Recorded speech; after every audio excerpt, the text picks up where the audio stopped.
Hey, what's up? It's Justin from Horrible Home Video, and I was just wondering if you've ever seen that episode of Ray Bradbury Theater called And the Moon Be Still as Bright. Let's get into that, but before we do, be sure to smash my like berries. We open on Mars, where we see a bunch of pyramid-like structures, a platform, and just giant spikes, I guess. Hey, it's Mars. Also, you can breathe the air on Mars, apparently. Despite what we were told by Total Recall, we see leaves blowing around, but it's revealed that these are not leaves at all, but the ashes of a Martian civilization that got sick, thanks to humans accidentally giving the Martians chickenpox. Yeah, no, that's really in there. The chickenpox caused a fever so hot, it burned the Martians alive, leaving behind only these leafy, black ashes. Spender here decides to belittle his crew and tell them how shitty they are as humans, as if he wasn't a human himself. Now, when I picked this episode, I didn't realize that it was such a heavy-handed allegory for something. But whatever for. Did the humans trade beads to the Martians in exchange for their planet? Oh, hey, look, that's Bill from Kill Bill, David Carradine. He's playing the role of Spender, by the way. Spender overhears the coldest line I ever heard in a Ray Bradbury story. One of the crew mentions that they have the whole Martian city to themselves and that tonight they sleep on a bed of leaves. The humans decide the first thing they're gonna do on Mars is get shit-faced drunk and litter futuristic beer cans all over the place, making this a truly American expedition. Spender, however, is having no part of this disrespect to Mars. Spender then goes on a rant about American commercialization and mockingly suggests putting up a hot dog stand on Mars, which I'm sure Elon Musk is working on as we speak. As Spender says all of this, his crewmates suggest new names for the canals and natural landmarks. What is that? What are they hinting towards there? Later that night, Spender enters a hallway of stone pyramid statues, and I see artwork that looks like Native American Indian artwork.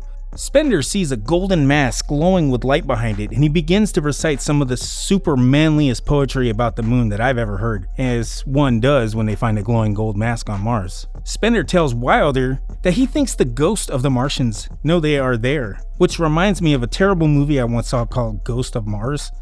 Thinking of that movie makes me wish that John Carpenter instead made Escape from Mars. Spender tells Wilder that he feels like he is at home on Mars, as if it was his birth planet and he no longer wants to travel. Then Biggs and Parkhill and some other crewmates show up and break a glass book to further demonstrate that they are bad characters who we should dislike. The next day, this knucklehead is shooting empty cans, but Spender has had enough shenanigans and shows up with the mask on and shoots Biggs dead. And nobody seems to notice this, by the way, it never gets brought up. Then the camera zooms onto Spender, and he clearly has space madness in his eyes. And now he has white pants on and does a little dance of joy.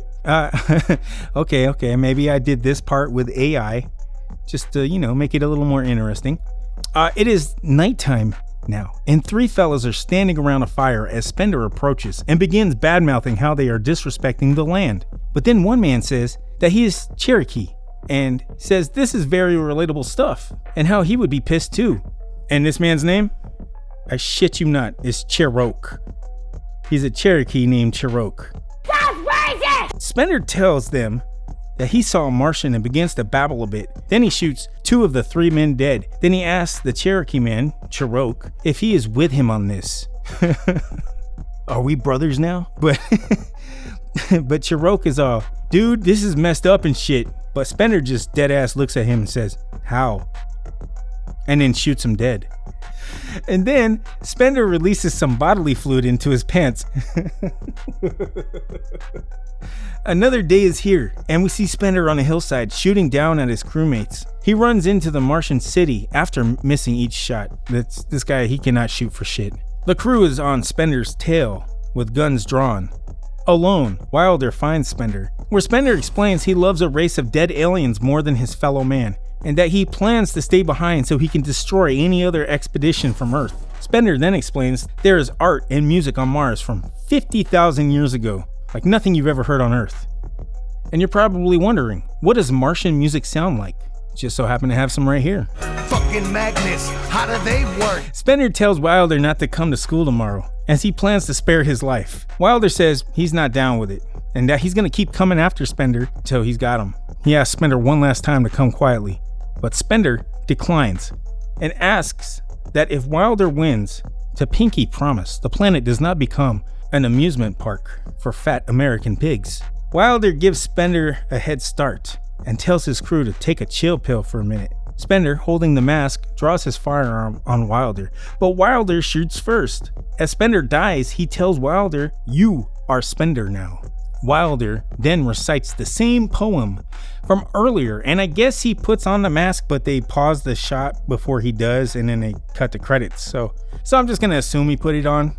And as much as I agree with the message Spender shared of how we as people destroy nature's beauty, I will also point out he took it to the extreme, like Vanilla Ice's first album, which is never a good thing.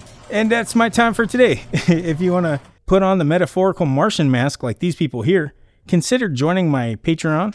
Some tiers allow you to pick an episode for me to cover too. And avoid turning into leaves by watching one of these videos. See you next time.